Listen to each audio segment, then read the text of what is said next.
आजचे अध्यक्ष सदानंद दाते, माझे मित्र आणि सहकारी राजीव खांडेकर, महाराष्ट्र सेवा संघाचे सर्व संयोजक आणि मुद्दाम स्वित्झर्लंडहून आल्प्स पर्वत पादाक्रांत करून सह्याद्री आणि हिमालय पादाक्रांत करायला आलेले ते इंग्लिश शेवियो आणि अर्थातच माझ्या अत्यंत जीवश्च कंठस्थ मित्राचा श्रीकांत लागूचा, दाजी काकांचा पुतण्या दिलीप लागू, जुई आणि बंधू भगिनींनो, वस्तुतः माझ्या हस्ते कोणाला गिरिमित्र पुरस्कार द्यावा हे थोडंसं अनुचित आहे.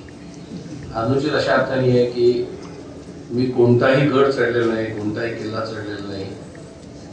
असं असताना सुद्धा तसा मी गिरिमित्र मात्र 100% आहे. अशा अर्थाने की दिलीपची जी कांचनजंगा मोहीम होती 1988ची, तेव्हा मी इकॉनॉमिक टाइम्समध्ये होतो.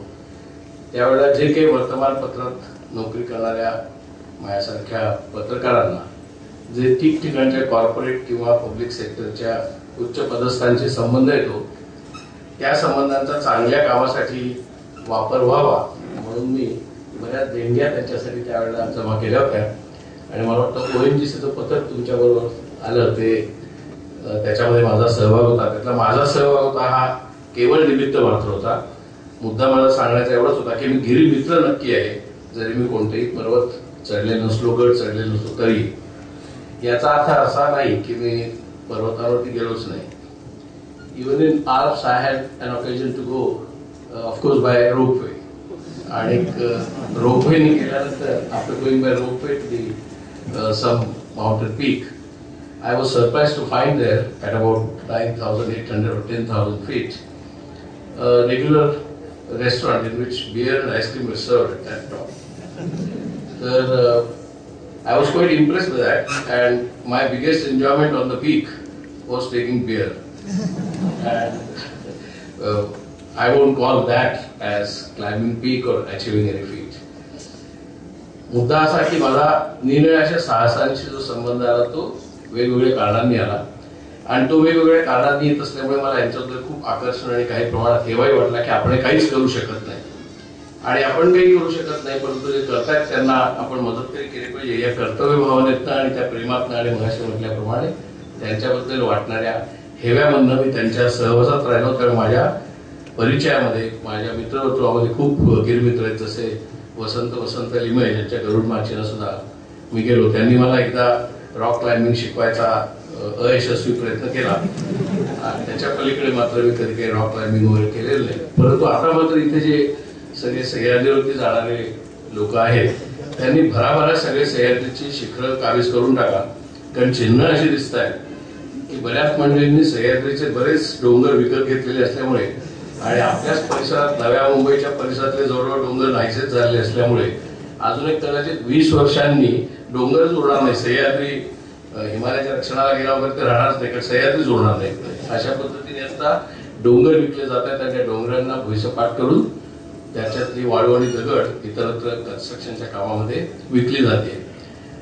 तो जरी भाग वगळला तरी साहसाचा माझा दुसरा संबंध जो आला तो ज्यावेळेला मी मालदीवला गेलो त्यावेळेला आला. मालदीव तुम्हाला माहिती आहे, आपण जरी भूप्रदेश असं म्हटलं, देश असं म्हटलं तरी मालदीवचा देश अत्यंत लहान आहे. म्हणजे भौगोलिक जमिनीच्या अर्थाने, भू या अर्थाने लहान आहे. बाकी सगळ्यात तो समुद्रच आहे, बेटच आहेत. जवळजवळ 2000 बेट आहेत. त्यातली जवळजवळ 18 बेट अतिशय मोठी आहेत. एक एक बेट एकेका पंचतारांकित हॉटेलनी ताब्यात घेतलेले, तिथे संपूर्ण टुरिझम होतो. आणि या शतकाच्या अखेरीस मालदीव जवळजवळ राहणारच नाही असं सगळ्या पर्यावरणवाद्यांचं म्हणणं आहे. कारण पाण्याची उंची ग्लोबल वॉर्मिंगमुळे जी वाढते त्याच्यामुळे बहुतेकशी बेटं पाण्याखाली जाणार आहेत. त्या मालदीवला जायला मला संधी मिळाली त्यावेळेला एका ठिकाणाहून दुसरीकडे जायला साधारणपणे लांबची जर बेट असतील छोटी छोटी तर 2-2, 2.5, 3-3 तास सुद्धा त्या बोटीने लागायचे. बरं, तो बोटीने प्रवास करताना माझ्यासारख्या रात्री ज्यांनी असं काही साहस केलेलं नाही त्यांना ते फारच आव्हानात्मक होतं.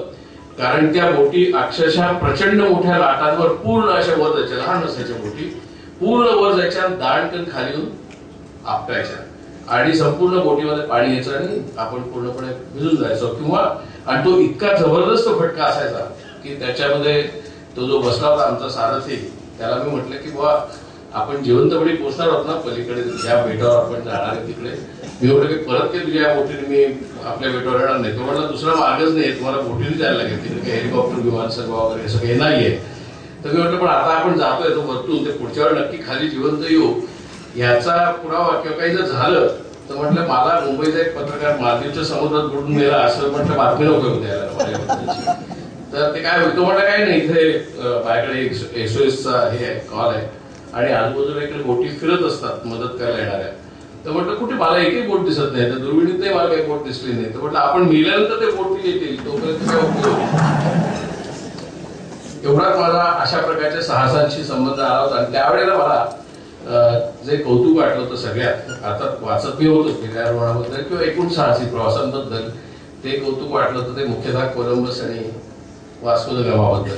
ज्या वेळेला वास्को द गामा तिकडून निघाला त्याच्या अगोदर 6 वर्ष 1492 साली कोलंबसने प्रयत्न केला होता भारतात यायचा. त्याला काही भारत सापडला नाही, त्याला अमेरिका सापडला आणि त्यालाच तो इंडिया समजून तिथल्या लोकांना रेड इंडियन असं पुढे म्हटलं गेलं, जे नेटिव्ह अमेरिकन होते.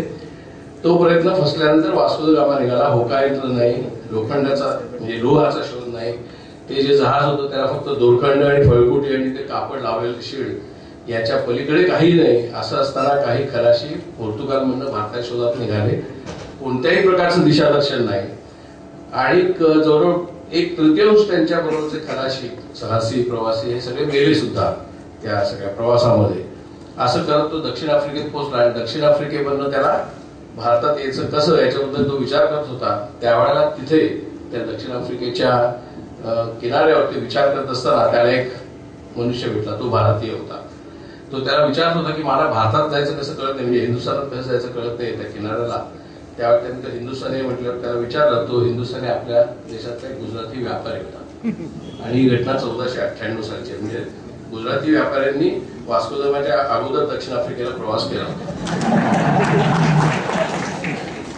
मुद्दा असा की ते जे सगळं त्यावेळेला मी साहस ऐकलं आणि वाचलं, त्यावेळेला मला असं वाटलं की माझं मालदीवचं साहस म्हणजे अक्षरशः एखाद्या छोट्याशा 4 फुटी खोल विहिरीमध्ये पोहण्यासारखा आहे. आणि हा प्रसंग माझ्या लक्षात असल्यामुळे ज्यावेळेला एका जर्मन माणसाने वास्को द गामाच्या रूटनी संपूर्ण भारतामध्ये सामुद्री प्रवास करायचा ठरवला, त्यावेळी त्याला एक भारतीय कोणीतरी सहकार्य हवा होता. तेव्हा माझ्या डोळ्यासमोर फक्त श्रीकांत लागूंचं नाव होतं, ज्यांना आता मरणोत्तर पुरस्कार दिला. त्या श्रीकांत लागूंना मी जर्मनीतच फोन केला. तो जर्मन प्राध्यापक होता. त्याला मी म्हटलं की तुला कसं इकडून जायला लागेल, कारण मला म्हटलं काही पोता बिता पण येत नाही आणि अशा प्रवासात मी काही जाऊ शकणार नाही. तर म्हटलं तुला जायला लागेल त्यांच्याबरोबर. तर श्रीकांत ताबडतोब म्हणाला आणि श्रीकांत लागू आणि तो जर्मन प्राध्यापक नावे आणि नेव्हीचे एक अधिकारी आपल्या सरकारने त्यांच्यासोबत दिले होते, अजित गुपचूप. या तिघांनी बराचसा त्यातला प्रवास केला, पूर्ण केला नाही कारण त्यांना काही काही परवानग्या मिळाल्या नाही, तर काही काही ठिकाणी तो खंडित करावा लागला. परंतु अशा प्रकारचे साहसाचे जे जे काही प्रयोग होत असत त्या सगळ्या साहसाच्या प्रयोगांची माझी ओळख प्रामुख्याने होत असे ती श्रीकांत लागूच्यामुळे. आणि श्रीकांत लागूची माझे खरोखरच मगाशी म्हटल्याप्रमाणे खूप 40 वर्ष उत्तम मैत्रीचे संबंध असल्यामुळे आणि त्यांच्या कैलास मानस असो किंवा कांचनजंगा सगळ्या मोहिमांमध्ये अप्रत्यक्ष बाहेरून पाठिंबा देण्याच्या दृष्टिकोनातून मी त्याच्यात सामील असल्यामुळे मी जरी कोणताही गट चढलेला नसलो तरी गिरीमित्र हे म्हणायला मात्र मी पात्र आहे. आणि तेवढ्या पात्रतेच्या ओळखीने मी हे उद्घाटन करण्याचं धार्ष्ट्य पत्करण्याचं म्हटल्याप्रमाणे ते अनुचित आहे.